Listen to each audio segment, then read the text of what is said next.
Morning students, welcome to my YouTube channel कैम नो। आज मैं आपके सामने पार्ट 2 वीडियो है ये मेरी जेई मेंस 2020 की, जिसमें आपके सामने क्वेश्चन सॉल्व करूंगी मेंस 2020 के जो जनवरी में हुआ है। इससे पहले मैंने पार्ट 1 बनाया था जिसमें कुछ इंपॉर्टेंट क्वेश्चंस डाले थे। इसमें मैं आपको कुछ इंपॉर्टेंट क्वेश्चंस बताऊंगी। पहला क्वेश्चन है, with in the each pair of elements FnCl, sulphur and selenium and lithium and sodium respectively, the elements that release more energy upon an electron gain are। आपको ये ग्रुप्स गिवन है 3 mean basically pairs given है दो elements के। आपको बताना है किस कौन इलेक्ट्रॉन गेन करने पे सबसे ज्यादा एनर्जी रिलीज करेगा, यानी कि किसकी सबसे ज्यादा इलेक्ट्रॉन गेन एंथैल्पी होगी बेसिकली। ठीक है, तो फ्लोरीन और क्लोरीन में से देखें तो फ्लोरीन होता है जिसकी इलेक्ट्रॉन गेन एंथैल्पी उसकी हैलोजन फैमिली से सबसे ज्यादा रहती है।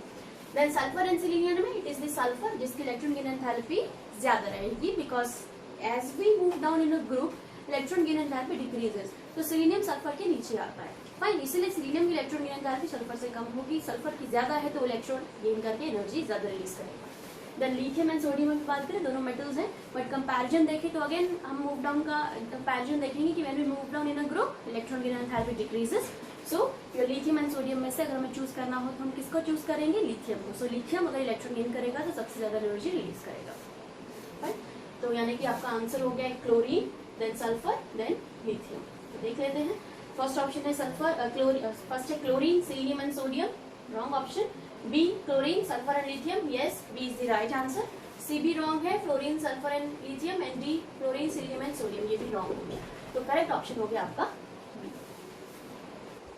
Next question is identify the correct labels A B and C in the given graph. आपको एक ग्राफ गिवन है जिसमें 3 लेबल्स गिवन है ए बी सी, जो कि ग्राफ है number of molecules versus speed का।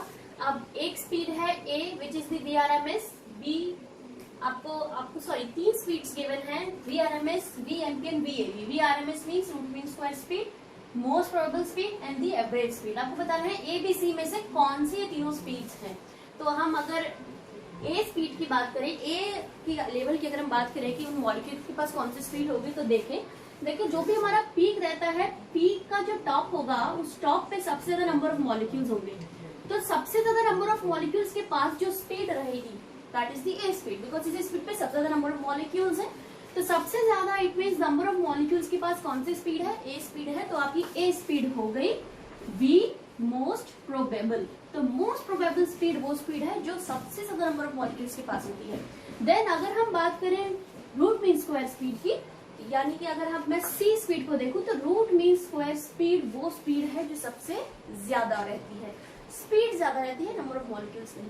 यहाँ मैंने बोला जितना मीन्स वो स्पीड जो सबसे ज्यादा नंबर ऑफ मॉलिक्यूल के पास है वो मोस्ट प्रोबेबल होगी, और वो स्पीड जो सबसे ज्यादा होती है उसे VRMS कहते हैं।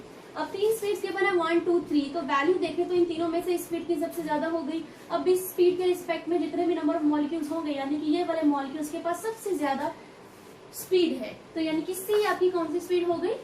सी इज बेसिकली VRMS। इन दोनों का एवरेज जो होगा वो होगा एवरेज स्पीड, यानी कि अब जो रेस्ट बची है स्पीड वो होगी आपकी V average, that is the B, यानी कि B is equals to B average. So A is the VMP most probable, C is the VRMS and B is the V average. तो हम देख लेते हैं। A में बोल रहा है A मोस्ट प्रोबेबल है, बिल्कुल ठीक है। B V एवरेज है, बिल्कुल ठीक है। C VRMS है, बिल्कुल ठीक है, यानी कि फर्स्ट ऑप्शन ही हमारा करेक्ट हो गया। अब बी ऑप्शन देखें तो पहला तो ठीक है मोस्ट प्रोबेबल, बी VRMS बोल रहा है, रॉन्ग हो गया सेकंड ऑप्शन। सी में पहली ए स्पीड को ही एवरेज बोल रहा है, अगेन रॉन्ग, एंड डी में ए को RMS बोल रहा है, again wrong. So here the correct option is a. Next question is the redox reaction among the following is. आपको इन चारों में से रिडॉक्स रिएक्शन बतानी है कौन सी होगी। तो पहली है formation of ozone from atmospheric oxygen in presence of sunlight. तो ये जो पहली रिएक्शन है ये आपकी रिडॉक्स रिएक्शन नहीं है, क्योंकि यहाँ पे ऑक्सीजन के साथ ही ऑक्सीजन कंबाइन हो रहा है और आपको ओजोन दे रहा है। फाइन। सेकंड है reaction of sulphuric acid and NaOH, आपकी एसिड बेस रिएक्शन है, ये भी रिडॉक्स नहीं है। थर्ड बोल रहा है combination of N2 and O2 and 2000 kelvin, yes, ये आपकी रिडॉक्स रिएक्शन है, क्योंकि इस रिएक्शन में N2 प्लस O2 अगर आप करेंगे 2000 केल्विन पे तो आपको यहाँ पे 2NO ये एसिड ये गैस मिलेगी, और यहाँ पे एक की ऑक्सीडेशन है और एक की रिडक्शन है। नाइट्रोजन और ऑक्सीजन दोनों ही 0 आपकी ऑक्सीडेशन स्टेट में है। N2NO जो आपका प्रोडक्ट बना है इसमें नाइट्रोजन की ऑक्सीडेशन होती है और ऑक्सीजन की रिडक्शन, बिकॉज अगर हम ऑक्सीडेशन स्टेट निकालें नाइट्रोजन का यहाँ पे +2 जाएगा और यहाँ पे ऑक्सीजन का -2 जाएगा। फाइन। सो थर्ड ऑप्शन का करेक्ट होना चाहिए। फोर्थ देखें, reaction of cobalt hexa aqua cobalt chloride with AgNO3, ये जो कंपाउंड गिवन है आपको हेक्सा एक्वा कोबाल्ट क्लोराइड, इसकी AgNO3 के साथ अगर आप रिएक्शन करेंगे तो यहाँ प्रेसिपिटेशन रिएक्शन होगी, बिकॉज सिल्वर नाइट्रेट कोऑर्डिनेशन के बाहर प्रेजेंट क्लोराइड के साथ रिएक्ट करके AgCl बनाएगा जो कि व्हाइट प्रेसिपिटेट होंगे। सो यानी कि आपकी एक तरीके की प्रेसिपिटेशन रिएक्शन हुई। तो यानी कि रिडॉक्स कौन सा हुआ आपका third, which is the combination of N2NO2 at 2000 kelvin. So correct option is 3। So यहाँ पे करेक्ट ऑप्शन क्या होगा आपका 3 होगा। Reaction is given to you और उसमें पूछा है कि मेजर प्रोडक्ट B क्या होगा। तो रिएक्शन सॉल्व करके देखते हैं। आपको ये गिवन है पैरामिथाइल एनिलीन, इसकी अगर आप AC2 एसिटाइल हाइड्राइड से रिएक्शन कराएंगे तो अमीनो ग्रुप का एक हाइड्रोजन रिप्लेस होगा एसिटाइल ग्रुप से, यानी कि यहाँ पे आपका बनेगा NHCOCH3। अब अगर आप इसे bromine in the presence of alcohol और इथेनॉल से आप रिएक्ट कराएंगे तो आपकी जो रिएक्शन है ये एक हैलोजनेशन रिएक्शन है, इलेक्ट्रोफिलिक सब्स्टिट्यूशन रिएक्शन है। तो ब्रोमीन आपके इस ग्रुप के अकॉर्डिंग अगर हम देखें तो ये आपका बेसिकली एक तरीके से ऑर्थो डायरेक्टिंग है, बिकॉज नाइट्रोजन के पास लोन पेयर्स अवेलेबल हैं, यहाँ पे लोन पेयर्स अवेलेबल है, ये ऑर्थो पैरा डायरेक्टिंग है। बट AC2O ने क्या किया, इसकी लोन पेयर्स की अवेलेबिलिटी को कम कर दिया है। ये करना जरूरी है ताकि NH2 रिएक्शन में पार्टिसिपेट ना करे, अदरवाइज आपका NH2 रिएक्शन में पार्टिसिपेट कर जाएगा। तो उसकी पार्टिसिपेशन को रोकने के लिए हमने इसके हाइड्रोजन और लोन पेयर को थोड़ा बिजी कर दिया। फाइन, तो यहाँ पे जो रिएक्शन होगी वो अब ऑर्थो पोजीशन पे होगी, बिकॉज पैरा पे ऑलरेडी मिथाइल ग्रुप है, तो ब्रोमीन लगेगा इसके ऑर्थो पोजीशन पे।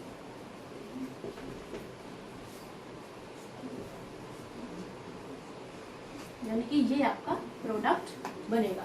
तो करेक्ट ऑप्शन देख लेते हैं।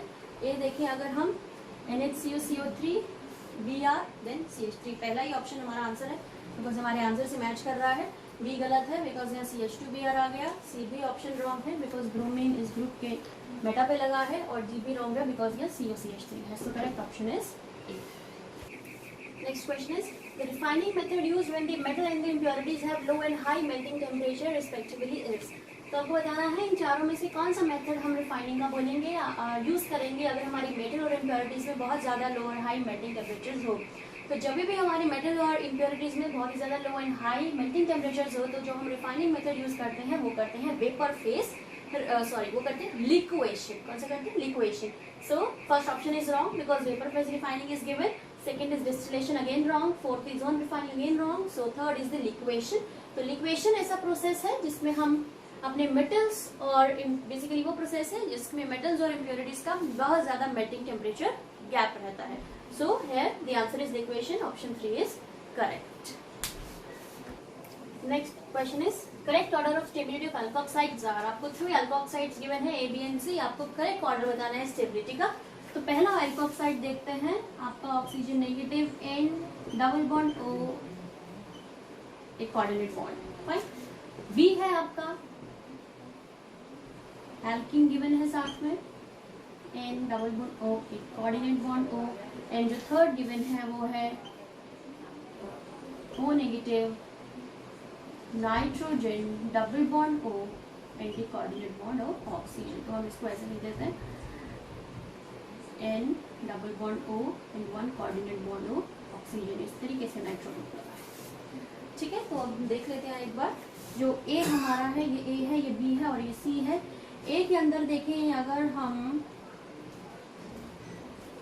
A में कोई भी कॉन्जुगेशन नहीं है बिकॉज ऑक्सीजन का नेगेटिव चार्ज अगर यहाँ पे शिफ्ट हो जाता है तो आगे कोई भी पाई बॉन्ड नहीं है इसको रेजोनेंस में लाने के लिए, यानी कि यहाँ पे कोई भी कॉन्जुगेशन नहीं है। बी ऑप्शन अगर हम देखें तो अगर ऑक्सीजन का नेगेटिव चार्ज यहाँ डबल बॉन्ड बनाए तो ये डबल बॉन्ड दूसरी जगह शिफ्ट हो सकता है, तो यहाँ रेजोनेटिव स्ट्रक्चर बन रही है। सी में देखें तो यहाँ पे अगर देखें तो जैसे ही ऑक्सीजन का नेगेटिव चार्ज शिफ्ट हुआ, पाई बॉन्ड शिफ्ट हुआ और ऑक्सीजन का भी डबल बॉन्ड शिफ्ट हो गया, यानी कि यहाँ पे नाइट्रो ग्रुप भी रेजोनेंस में पार्टिसिपेट कर रहा है। यहाँ कोई भी कॉन्जुगेशन नहीं है, यहाँ पे एक कार्बन का डबल बॉन्ड कॉन्जुगेशन में पार्टिसिपेट कर रहा है या डबल बॉन्ड के साथ साथ नाइट्रो ग्रुप भी कॉन्जुगेशन में पार्टिसिपेट कर रहा है, तो यहाँ पे एक्सटेंडेड पॉइंट कॉन्जुगेशन हो गई। ज्यादा कॉन्जुगेशन है यहाँ पे। तो जितनी ज्यादा रेजोनेटिव स्ट्रक्चर्स बनेंगे, ज्यादा कॉन्जुगेशन होगा, डबल बॉन्ड्स का शिफ्टिंग होगी, डीलोकलाइजेशन होगी, बेसिकली वो उतना ही स्टेबल है। तो सी सबसे ज्यादा स्टेबल हो गया, बी उससे थोड़ा कम, ए सबसे कम, बिकॉज ए में कोई भी कॉन्जुगेशन या रेजोनेंस नहीं है। तो correct answer is C B A. तो देख लेते हैं, फर्स्ट ऑप्शन है सी ए बी, रॉन्ग है। सेकेंड है सी बी ए, यही हमारे आंसर से मैच कर रहा है। थर्ड है B A C, wrong. Fourth है B C A, wrong. So correct option is 2। Next question is in the following reaction product A and B are, दो रिएक्शंस आपको गिवन है, आपको बताना है ए और बी क्या प्रोडक्ट बनेगा। तो जब भी हाइड्रोजन अल्कली से रिएक्ट करेंगे, वो भी हॉट एंड कॉम, तो हमेशा बनाएंगे chlorate. Chlorate means ClO3 negative के साथ सॉल्ट, यानी कि NaClO3, ये क्लोरेट बनाएगा, ये क्लोरीन NaOH के साथ, अगर हॉट एंड कॉन्सेंट्रेटेड गिवन है तो। सो ए होगा आपका NaClO3। एंड नेक्स्ट बोल रहा है dry calcium hydroxide plus chlorine gas, it will give you a bleaching powder which is the B product. Bleaching powder होगा CaOCl whole twice, is the bleaching powder. तो यानी कि ए और बी क्या हुआ, ए हुआ sodium chloride and B is the bleaching powder calcium oxychloride. So option देख लेते हैं। फर्स्ट तो NaClO3 सोडियम क्लोराइड तो ठीक है, बट बी ऑप्शन गलत हो गया, कैल्शियम क्लोराइड बना दिया ये। बी में NaOCl रॉन्ग है, C NaOCl again wrong, fourth NaClO3 and calcium oxychloride which is the correct answer. So D is the correct answer. So these are very important questions of JEE Mains 2020 जो मैंने अभी कराए हैं आपको, जो कि जनवरी shift में आए हैं। ये पार्ट 2 है इस वीडियो का। नेक्स्ट वीडियो में मैं और अपडेटेड क्वेश्चंस डालूंगी जो 2020 में आए हैं आपके। और नेक्स्ट क्वेश्चंस फाइन, इन क्वेश्चंस को मैंने बहुत ही सिंपल और इजी तरीके से कराया है। सो अगर आपको मेरी वीडियोस अच्छी लगती हैं तो लाइक, शेयर एंड सब्सक्राइब जरूर करें। Thank you.